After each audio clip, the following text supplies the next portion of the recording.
नमस्कार दोस्तों, स्वागत है आपका आज के मुख्य समाचार में, जिसमें सबसे पहली और बड़ी खबर में आपको बताएंगे कि संयुक्त किसान मोर्चा ने किया ऐलान, भाजपा का बायकॉट करें किसान।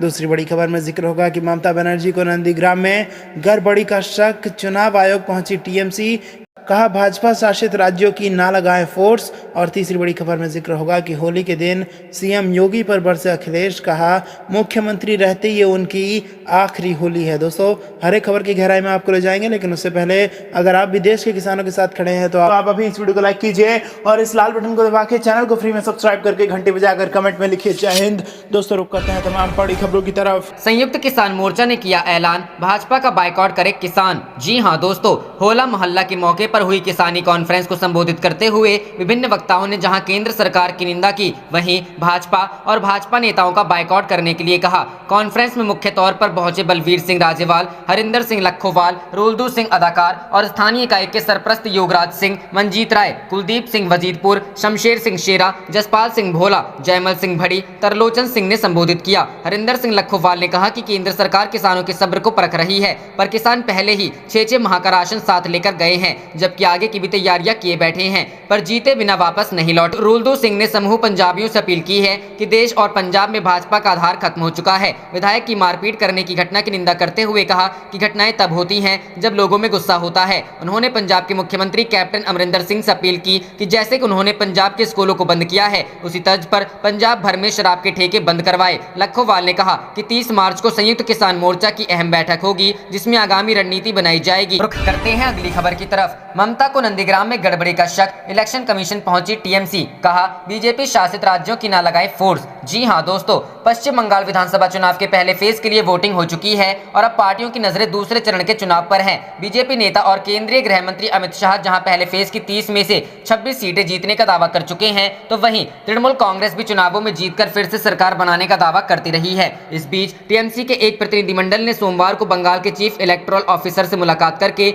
आगामी फेज में बीजेपी से आई फोर्स को तैनात नहीं करने की मांग की है। इसके साथ ही टीएमसी ने कभी ममता बनर्जी के करीबी रहे और अब उनके सामने नंदीग्राम से चुनाव लड़ रहे शुभेंदु अधिकारी की भी शिकायत की है। बीजेपी शासित राज्यों से ना तैनात करे फोर्स। टीएमसी प्रतिनिधिमंडल ने बंगाल के सीईओ से मुलाकात करते हुए ईस्ट मिदनापुर से सभी असामाजिक तत्वों को तुरंत प्रिवेंटिव कस्टडी में लेने की मांग की है, ताकि वहां पर स्वतंत्र और निष्पक्ष चुनाव सुनिश्चित हो सके। प्रतिनिधिमंडल ने यह भी मांग की है कि ईस्ट मिदनापुर में दूसरे चरण के चुनावों के दौरान यूपी, एमपी, बिहार और किसी भी अन्य बीजेपी एनडीए शासित राज्यों से सशस्त्र बलों की ना की जाए, इससे परहेज किया जाना चाहिए। चुनाव अधिकारी से मुलाकात करते हुए टीएमसी नेताओं ने शुभेंदु अधिकारी पर गंभीर आरोप लगाए हैं। प्रतिनिधिमंडल ने कहा है कि अधिकारी उन अपराधियों को शरण दे रहे हैं जो कि नंदीग्राम के निवासी भी नहीं हैं। इस वजह से चुनाव आयोग तुरंत ही अधिकारी द्वारा दिए शरण दिए जा रहे हैं। अपराधियों के खिलाफ आवश्यक कदम उठाएं। पहले भी चुनाव आयोग से मिल चुकी है टीएमसी। इससे पहले टीएमसी सांसद सुदीप बंदोपाध्याय के नेतृत्व में तृणमूल कांग्रेस के एक प्रतिनिधिमंडल ने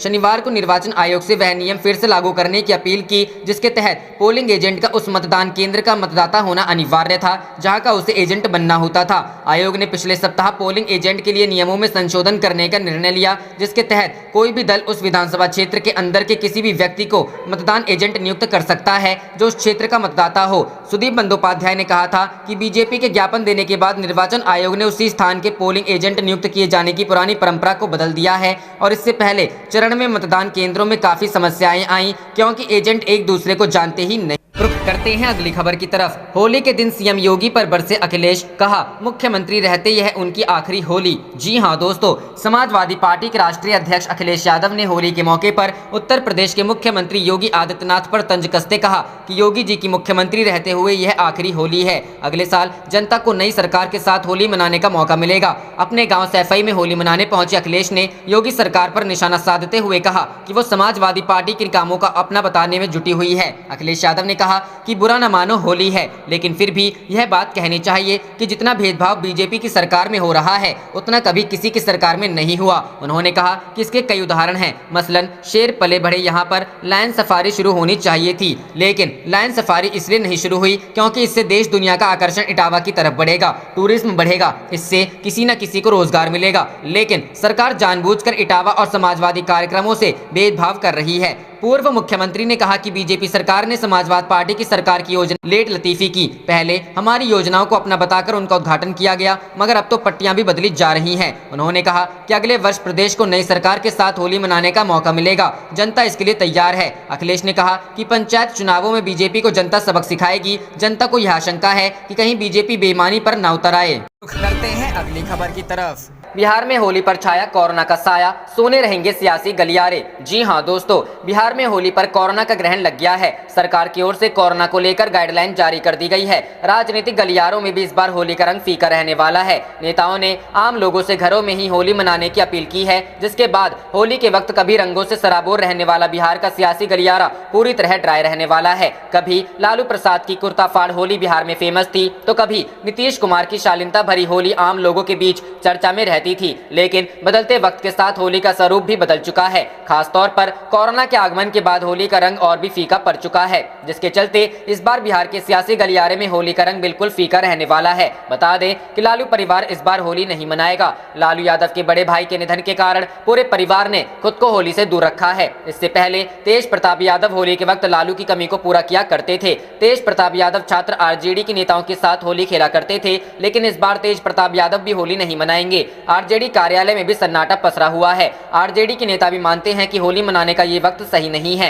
लालू परिवार में शोक और कोरोना संक्रमण को देखते हुए पूर्व मंत्री विजय प्रकाश लोगों से घरों में ही सुरक्षित होली मनाने की अपील कर रहे हैं। जेडीयू में भी होली का उत्साह नहीं देखने को मिलेगा। कोरोना संक्रमण को देखते हुए सीएम नीतीश कुमार ने भी लोगों से घरों में ही होली मनाने की अपील की है, जिसका असर भी देखने को मिल रहा है। खुद जेडीयू के कार्यालय में सन्नाटा पसरा हुआ है। वहीं बीजेपी ने पीएम नरेंद्र मोदी की अपील को अपनाते हुए संयमित होली मनाने का फैसला लिया है। बिहार सरकार के स्वास्थ्य मंत्री मंगल पांडे कहते हैं कि कोरोना को लेकर सरकार सतर्क है, आम लोगों को भी सतर्क रहना चाहिए। पीएम की अपील को हम लोग मानेंगे और संयमित तरीके से ही होली का त्योहार मनाएंगे। सदाकत आश्रम में भी इस बार होली की रौनक नहीं दिखेगी। खुद कांग्रेस अध्यक्ष मदन मोहन झा भी होली नहीं मनाएंगे। कांग्रेस अध्यक्ष ने कहा है कि कोरोना संक्रमण को देखते हुए सामूहिक होली मनाना बिल्कुल ठीक नहीं है। ऐसे में उनकी लोगों से अपील है कि लोग घर परिवार के बीच ही सुरक्षित होली मनाएं। इस बार कांग्रेस की तरफ से किसी भी तरह की सामूहिक होली का आयोजन नहीं किया। रुख करते हैं अगली खबर की तरफ। चुनाव परिणाम संबंधी विज्ञापनों के लिए नड्डा के खिलाफ एफआईआर दर्ज करने की मांग। जी हां दोस्तों, भाजपा द्वारा अपर असम की सभी विधानसभा सीटों पर चुनाव में जीत दर्ज करने के दावे वाले कथित विज्ञापनों पर आपत्ति जताते हुए कांग्रेस ने रविवार को चुनाव आयोग से भाजपा अध्यक्ष जेपी नड्डा और असम के मुख्यमंत्री सर्बानंद सोनोवाल के खिलाफ प्राथमिकी दर्ज करने का अनुरोध किया। कांग्रेस ने इन विज्ञापनों को जनप्रतिनिधित्व अधिनियम का उल्लंघन करार दिया। चुनाव आयोग से की गई शिकायत में कांग्रेस नेता रणदीप सुरजेवाला, अजय माकन और मुकुल वासनिक ने अखबारों में अपर असम की सीटों पर जीत दर्ज करने के दावे वाले विज्ञापन देने के लिए भाजपा के शीर्ष नेताओं के खिलाफ कार्रवाई किए जाने का अनुरोध किया। उन्होंने कहा कि इस तरह के विज्ञापन आयोग के उन निर्देशों का खुला उल्लंघन है कि प्रतिबंधित अवधि के दौरान कोई भी चुनाव नतीजों को लेकर पूर्वानुमान नहीं जता सकता है। कांग्रेस ने कहा, हम चुनाव आयोग से सर्बानंद सोनोवाल, जेपी नड्डा और रंजीत कुमार दास पर आदर्श आचार संहिता और जनप्रतिनिधित्व अधिनियम का खुला उल्लंघन करने के लिए प्राथमिकी दर्ज करने समेत कानून के मुताबिक हर आवश्यक कार्रवाई करने का अनुरोध करते हैं। पार्टी ने ऐसे विज्ञापन प्रकाशित करने के लिए मीडिया के खिलाफ भी कार्रवाई का अनुरोध किया। असम में 3 चरणों में मतदान होना है और पहले चरण का मतदान 27 मार्च को हुआ। चुनाव आयोग को दिए ज्ञापन में कांग्रेस ने कहा, अपनी हार का एहसास करने के बाद भारतीय जनता पार्टी राज्य के मतदाताओं को प्रभावित करने के लिए अवैध और असंवैधानिक तरीके अपना रही है।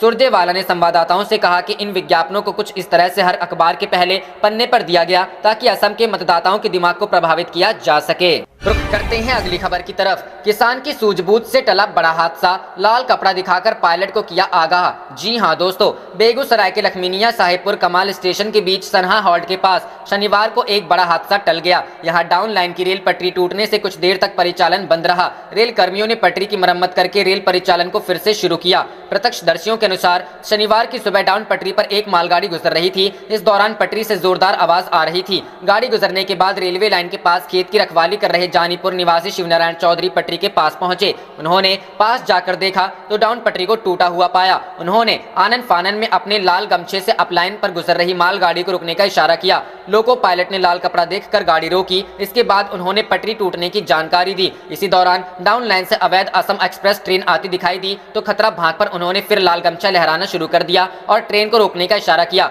ट्रेन के ड्राइवर ने इमरजेंसी ब्रेक लगाकर गाड़ी को रोक दिया। इमरजेंसी ब्रेक लगाने से ट्रेन में बैठे यात्रियों को झटका महसूस महसूस हुआ, जिससे यात्री घबरा गए। ट्रेन रोककर रखवाले ने हादसा होने से बचा लिया, जिसकी लोको पायलट और यात्रियों ने तारीफ की। सूचना पर पहुंची पथ निरीक्षण की टीम मौके पर पहुंची। उन्होंने तुरंत पटरी की मरम्मत की। आधे घंटे तक रेल परिचालन बाधित रहा।